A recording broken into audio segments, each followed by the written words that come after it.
दोस्तों, स्वागत करते हैं आज के इस वीडियो में। हम बात करने वाले हैं आप अपने फ़ोन में अपनी रिंगटोन चेंज कैसे कर सकते हैं। तो इस वीडियो में सिंपल स्टेप पे आपको फॉलो करके आप अपने फ़ोन में अपनी रिंगटोन चेंज कर सकते हैं।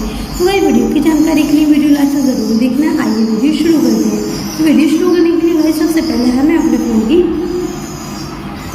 सेटिंग में जाना है। सेटिंग में जाने के बाद गाइस आपको इस तरीके का इंटरफेस देखने को मिल जाता है।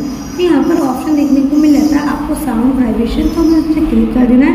क्लिक करने के बाद हम गाइस नीचे आ रहे हैं, तो नीचे हमें ऑप्शन देखने को मिल जाता है रिंगटोन, तो हमें इस पर क्लिक कर देना है। तो गाइस आपको जो भी अपनी रिंगटोन लगानी है मनपसंद तो आप यहाँ से लगा सकते हैं। तो गाइस इस तरीके से आपको इस पर क्लिक करना होगा। तो गाइस इस तरीके से आप अपने फ़ोन में अपनी रिंगटोन चेंज कर सकते हैं या लगा सकते हैं। तो अगर वीडियो पसंद आई हो तो शेयर करें, लाइक करें, चैनल पर नए हो तो चैनल को सब्सक्राइब करें।